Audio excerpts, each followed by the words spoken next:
ભારત દેશની આઝાદી ગાંધીજીએ અપાઈ છે, એ પણ અહિંસાથી. એટલે આપણે તેમને મહાત્માનો અને રાષ્ટ્રપિતાનો દરજ્જો આપ્યો છે ને? તો મિત્રો, જો અંગ્રેજો ગાંધીજીના કહેવાથી જ ભારતને છોડી દેવાના હતા તો થોડીક વહેલી જ આઝાદી મળી જવી જોઈએ. અને જો ગાંધીજીએ જો ભારતને અહિંસાથી આઝાદી અપાવી હોત તો ભગતસિંહ, રાજગુરુ અને સુખદેવને ફાંસીના ફંદે કેમ ચડવું પડ્યું? આપણા દેશમાં આપણા માટે શરમની વાત છે કે જેમણે પોતાના દેશની આઝાદી અપાવવા માટે પોતાના પ્રાણની પણ બલિ ચડાવી દીધી, એમને આપણે મહાનતાનો દરજ્જો નથી આપી શક્યા. કે જેટલો ગાંધીજી અને જવાહરલાલ નહેરુને હક વગરનો આપ્યો છે ને, એટલો જે હકદાર હતા એમને નથી આપ્યો. અને કેટલાક નહીં પણ ઘણા ખરા લોકોને આપણે નથી જાણતા, જેમણે પોતાના દેશને આઝાદ કરાવવા માટે પોતાનું સર્વસ્વ છોડી દીધું હતું.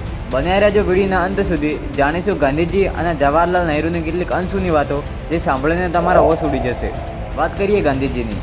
ગાંધીજી એ એક મુસ્લિમવાદી હતા એવું કહી શકાય, કારણ કે વાત છે 23 ડિસેમ્બર 1926માં થયેલી હત્યાની, જે દિલ્હીમાં થઈ હતી.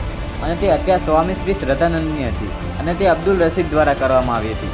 હવે આના પર ગાંધીજીની શું રાય હતી એ સાંભળો.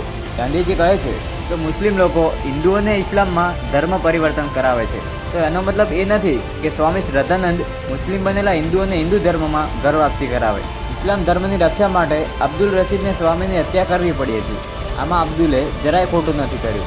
હું અબ્દુલને ભાઈ માનું છું અને હું જ અબ્દુલ તરફથી તેની વકાલત કરીશ. એટલે કે ઇસ્લામ ધર્મની રક્ષા માટે મુસ્લિમોને જો લોકોને મારવા પડે તો ચાલે.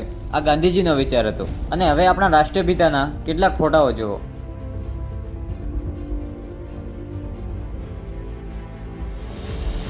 કે જે અંગ્રેજોની ગાડીઓમાં બેસીને એમના નિયમો અનુસાર ચાલીને એમનાથી જ ભારત દેશને આઝાદ કરાવવાની ચળવળો ચલાવતા હતા. ભારત આઝાદ થયા બાદ પણ તેમણે પાકિસ્તાનને ભારતથી અલગ કરાવવામાં અહેમ ભૂમિકા ભજવી હતી. એ તમે આ પેપરને જોઈને સમજી શકો છો. અને જ્યારે વાત ભારતના પીએમ બનાવવાની હતી ત્યારે 90 થી 99% લોકોના મત સરદાર પટેલને પ્રાઇમ મિનિસ્ટરના રૂપમાં જોવાની ઈચ્છા હતી. હું આજે પણ ઉંમરલાયક વડીલો અને દાદાઓ પાસેથી સાંભળું છું કે જો એ સમયે નહેરુની જગ્યાએ સરદાર પટેલને દેશના વડાપ્રધાન બનાવ્યા હોત ને, તો આજે આપણે અમેરિકા કરતાં પણ આગળ હોત. હવે વાત કરીએ નહેરુજીની. નહેરુજીના મતે તે શિક્ષાથી ઈસાઈ છે, તે સંસ્કૃતિથી મુસ્લિમ છે અને તે દુર્ભાગ્યથી હિન્દુ છે. અને તે ગર્વથી કહેતા હતા કે મુસ્લિમોનું ભોજન હોય, હિન્દુઓના રસોડામાં બનેલું હોય અને અંગ્રેજોનું ડાઇનિંગ ટેબલ હોય. તો નહેરુજી એવું અનુભવતા કે તેઓ જન્નતમાં ભોજન કરી રહ્યા છે. અને તમે આ લેટર જુઓ, જે જવાહરલાલ નહેરુએ ઇંગ્લેન્ડના પ્રાઇમ મિનિસ્ટર ક્લેમેન્ટ એટલને 27 ડિસેમ્બર 1945ના રોજ લખે છે કે પ્રિય શ્રી એટલ, હું વિશ્વસનીય સ્ત્રોતથી સમજું છું કે તમારા યુદ્ધ ગુનેગાર સુભાષચંદ્ર બોઝને સ્ટાલિન દ્વારા રશિયન પ્રદેશમાં પ્રવેશવાની મંજૂરી આપવામાં આવી છે.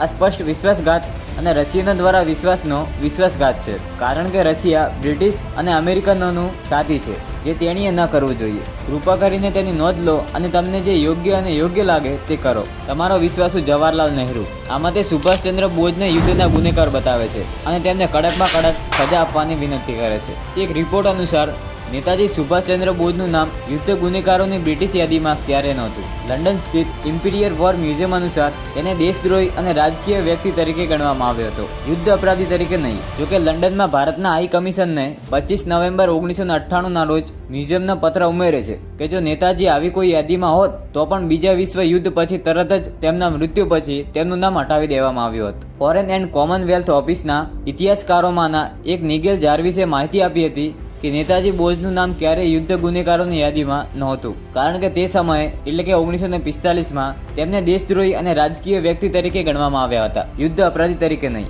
તેઓ ભારતીય વિષય હોવાથી તેમના કેસને આંતરરાષ્ટ્રીય કાયદાને બદલે બ્રિટિશ ભારતીય કાયદાકીય પ્રણાલી હેઠળ વ્યવહાર કરવામાં આવ્યો હતો. શ્રી જાર્વેસે કહ્યું કે આ જ પ્રશ્ન અગાઉ ઘણી વખત ઉઠાવવામાં આવ્યો છે અને ભૂતકાળમાં સત્તાવાર જવાબો સામાન્ય રીતે વિદેશ અને કોમનવેલ્થ ઓફિસ અથવા સંરક્ષણ મંત્રાલયની આર્મી હિસ્ટોરિકલ બ્રાન્ચ દ્વારા આપવામાં આવ્યા છે. તેના ભાગરૂપે બ્રિટિશ સંરક્ષણ મંત્રાલયે ડિસેમ્બર 1998માં ભારતીય હાઈ કમિશનને જાણ કરી હતી કે નેતાજી બીજા વિશ્વ યુદ્ધ પછી દોરવામાં આવેલા યુદ્ધ અપરાધીઓની યાદીમાં સામેલ હોવાના કોઈ પુરાવા નથી. અને હવે આ ફોટાઓ જુઓ કે એ સમયની કોંગ્રેસે પોતાની સત્તા માટે કરોડો લોકોને બેઘર કરીને તેમની જિંદગી નર્ક બનાવી દીધી હતી.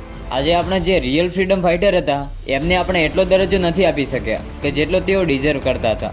જય હિન્દ.